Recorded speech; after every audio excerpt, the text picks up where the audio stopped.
This is the HAPPYRUN HR-G50pro Electric Bike, a moped-style ride that looks and feels a lot like a compact electric motorcycle. The shape is unmistakable: a long, fixed saddle, a tank-style battery sitting high in the frame, an oversized headlight up front, and chunky 20x4-inch fat tires that make it look ready for street cracks, gravel, and light trails. From my experience, people notice it right away. It doesn't blend in like a regular e-bike. It has a bold stance and a moto vibe that turns heads at every stoplight. When I first rolled it out of the box, I was struck by how sturdy the steel frame feels. It's not a featherweight toy.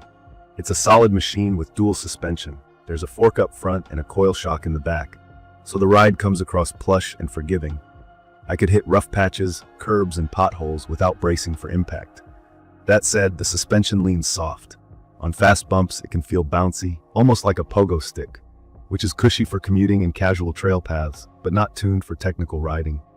If you're heavier or carry cargo, you can bottom the rear shock on big hits, so I learned to manage speed on rougher lines.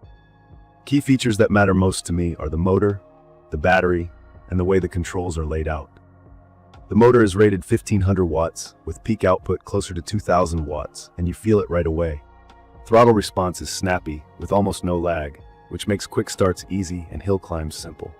For anyone new to e-bikes, throttle means you twist or press a control, and the bike moves without pedaling, while pedal assist adds electric help as you pedal. I used both. In my opinion, this motor shines when you want to cruise and let the bike do the heavy lifting. It pulls hard up steep grades and keeps a steady pace where many budget e-bikes fade. I've seen 28 to 35 miles per hour depending on wind, incline, and battery level, which is far beyond typical commuter limits. Check your local rules and ride responsibly, because those speeds push it into moped territory. The battery is a 48-volt 25-hour unit, which is a big pack for this class. I like that it's removable, so I can bring it inside to charge instead of hauling the whole bike upstairs. Range depends a lot on how you ride. The brand claims up to around the upper 60-mile mark under ideal, low-power conditions. From my experience, real-world range lands closer to 30 to 50 miles with mixed riding. If I lean on the throttle and keep speeds high, I'm closer to the lower end. If I use pedal assist at moderate speeds, I get more. That's normal with any e-bike. More speed equals more battery drain. I did have one faulty battery early on that put the bike into low power mode around 25 miles, but support sent a replacement and I was back to normal. The cockpit is straightforward. The LCD display is huge and easy to read in shade, showing speed, assist level, and battery status. In bright noon sun, it can wash out a bit, so I sometimes shade it with my hand at a glance. The shifter is a simple thumb setup with a 7-speed derailleur. It's handy for dialing cadence on small hills, but the geometry makes pedaling more like backup than the main act. The saddle is fixed and the posture is relaxed with a slight forward lean, so it's excellent for throttle cruising, but awkward if you want to spin hard for fitness. It's perfect for riders who want a comfortable, scooter-like stance more than a traditional cycling fit. If you're on the shorter side, the tall frame and seat height might feel big. Taller riders feel right at home. Braking is handled by disc brakes, and they've been reliable for me with basic upkeep like pad changes after a few hundred miles. The fat tires add a ton of stability and grip, especially on rough pavement and sandy patches. They also calm down chatter and make the whole bike feel planted. The trade-off is weight. The HR-G50pro is about 95 pounds, and you notice it when lifting onto a rack or muscling it in tight spaces. On the move, the weight makes it feel stable and confident, but it's not a flickable trail bike. To me, it's a power commuter and errand runner that just happens to be fun on dirt paths and park trails. Assembly was simple.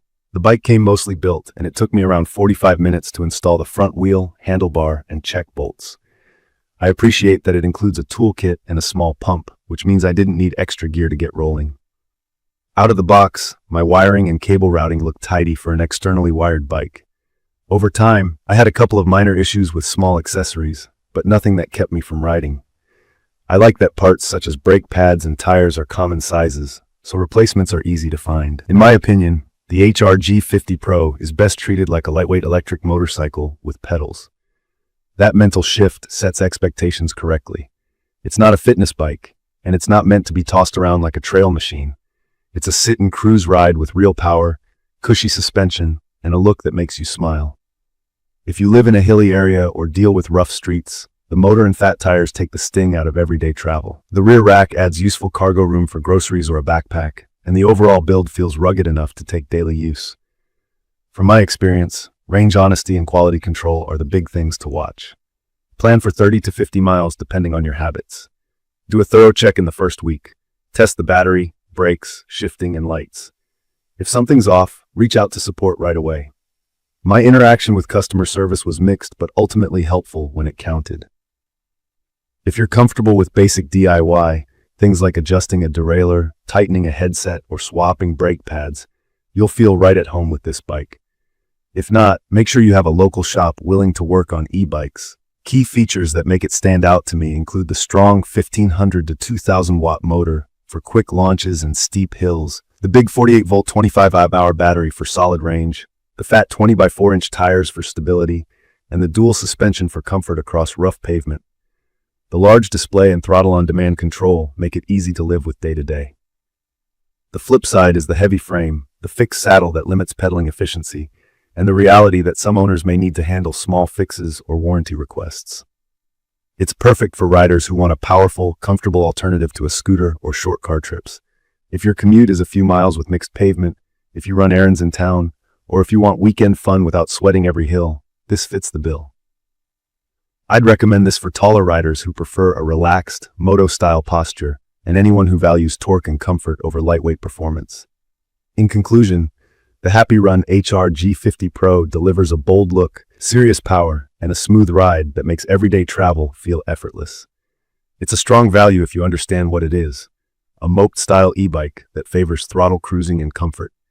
Be mindful of the weight, set realistic range expectations, and be ready for basic maintenance. If that sounds like you, this bike can be a daily favorite that's both useful and a blast to ride.